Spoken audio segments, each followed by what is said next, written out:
கூட ரிப்பேர் மாதிரி செய்யணும். எத்தனை பேர் கிட்ட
ஆரோக்கியத்துக்கான நடைபவனி 2025.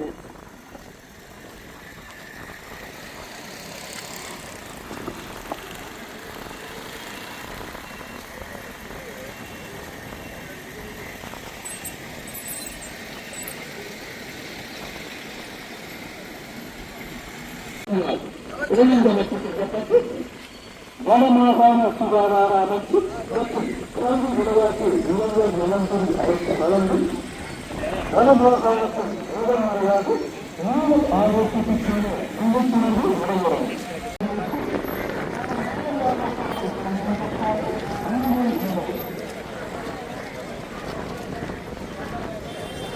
இன்றைக்கு யாழ்ப்பாணம் பண்ண பகுதியில் நிற்கிறோம். அந்த வகையில் பார்த்தீங்கன்னா இந்த மாதம் 25ஆம் தேதி வந்து உலக மூளை நோய் தினம் தொடர்பாக வந்து ஒரு பேரணி வந்து ஒரு விழிப்புணர்வு பேரணி வந்து யாழ்ப்பாணத்தில் நடந்து கொண்டிருக்குது. இதில் வந்து மாணவர்கள் மற்றது சுகாதார அதிகாரிகள் மற்றது சிறுவர்கள் சிலர் இருக்கினோம், பெரும்பாலான பல்கலைக்கழக மாணவர்கள் என்பவர்கள் இணைந்து வந்து இந்த பேரணியை நடத்தி கொண்டிருக்கணும். இந்த பேரணி வந்து யாழ்ப்பாணத்தை வந்து சுற்றி வர மாதிரியும் ஒரு விழிப்புணர்வு ஏற்படுத்துகிற வகையிலும் இந்த பேரணி இருக்குது. நூற்றுக்கணக்கான மாணவர்களும் அதிகாரிகளும் கலந்து மற்றது வைத்தியர்கள் எல்லாம் சேர்ந்து ஒரு மூளை நோய் தொடர்பான விழிப்புணர்ச்சி ஏற்படுத்துகிற விதமாக அவையோட டிஷர்ட்டுகள் நீங்கள் பார்த்தீங்கன்னா தெரியும். அது சம்மந்தமான சில விஷயங்கள் அடிக்கப்பட்டிருக்குது. இது தொடர்பான தொடர்ந்து வீடியோக்களை நாங்கள் தொடர்ந்து வீடியோவில் பார்ப்போம். வாங்க வீடியோக்களை பார்ப்போம். இது வந்து ஃபேக்கல்டி ஆஃப் மெடிசின் வாகனம். இது வந்து யூனிவர்சிட்டி பிள்ளைங்கள இந்த பேரணி வந்து அப்படியே எங்கே போகுதுன்னு பார்த்தா எங்களோட துரியப்பா ஸ்டேடியத்துக்கு போகுது. நாங்கள் இவை தொடர்ந்து போய் அங்கே என்னென்ன நிகழ்வு நடக்குதுன்னு பார்ப்போம். நல்ல வயசான ஐயா மேரெல்லாம் வந்து ஆர்வத்தோட பங்கு பற்றினோம். இந்த மூளை நோய் தொடர்பான விஷயங்கள், அதை ஸ்ட்ரோக்குன்னு சொல்லிக்கணும், அது தொடர்பான விஷயங்களை தவிர்க்கிறது அல்ல அது தொடர்பான விழிப்புணர்ச்சிகள் தொடர்பாக வந்து எங்களுக்கு சொல்ல போயிடும் போல நாங்கள் போய் தொடர்ந்து பார்ப்போம். இது சம்மந்தம் சொல்லுங்க கொஞ்சம். மூளை நோய் என்று என்ன மூளையில் தடுப்பதற்காக ஒரு மக்களுக்கு அறிவித்தது ஒரு விழிப்புணர்வு பேர் மாதிரி செய்யணும். எத்தனை பேர் கிட்ட இருக்கிறோம் இதில் பங்கு பெறுவீங்க? எதுவும் சங்கங்கள் எதுவும் முன்னெடுத்து நடத்துதோ? இது அந்த சுகாதார அமைச்சும் விளையாட்டுத்துறை அமைச்சும் சேர்ந்து நடத்துது. முதல் தடவை வடமாநில நடத்தினோம் போல. சரி, நன்றி.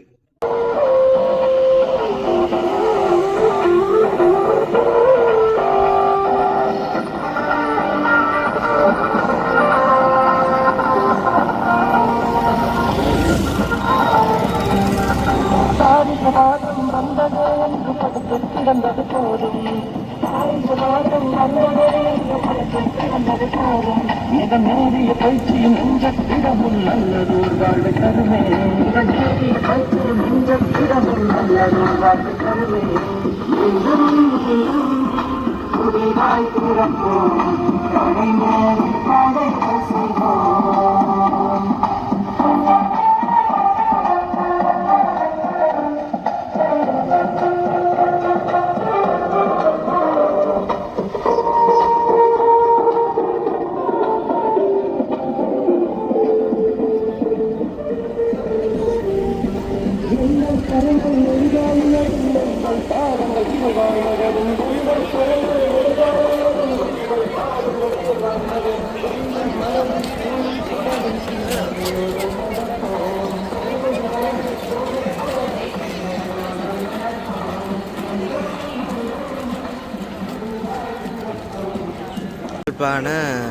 தனியார் பேருந்து நிலையத்திலிருந்து துரியப்பா ஸ்டேடியம் நோக்கி இந்த பேரணி போய்கொண்டிருக்குது. முன்னுக்கு வந்து எங்களுக்கு போலீஸ் அதிகாரிகள் வந்து இந்த டிராஃபிக்கை கிளியர் பண்ணி தந்து கொண்டிருக்கணும். அந்த வகையில் பார்த்தீங்கன்னா இன்றைய பெரும்பாலும் வந்து பல்கலைக்கழக மாணவர்கள் இன்றைக்கு வந்து பார்த்தாக்க ஞாயிற்றுக்கிழமை வேறு, அதால் பெரும்பாலும் பல்கலைக்கழக மாணவர்களுக்கு இன்றைக்கு லெக்சர்ஸ் இல்லை. ஸோ அவையும் இருக்கணும். நல்ல சமூக ஆர்வலர்கள் மற்ற சுகாதார பணியாளர்கள், டாக்டர்ஸ், நர்ஸ், விளையாட்டுத்துறையை சார்ந்த நிறைய பேர் வந்து இதில் பங்கு பெற்றிருக்கணும்.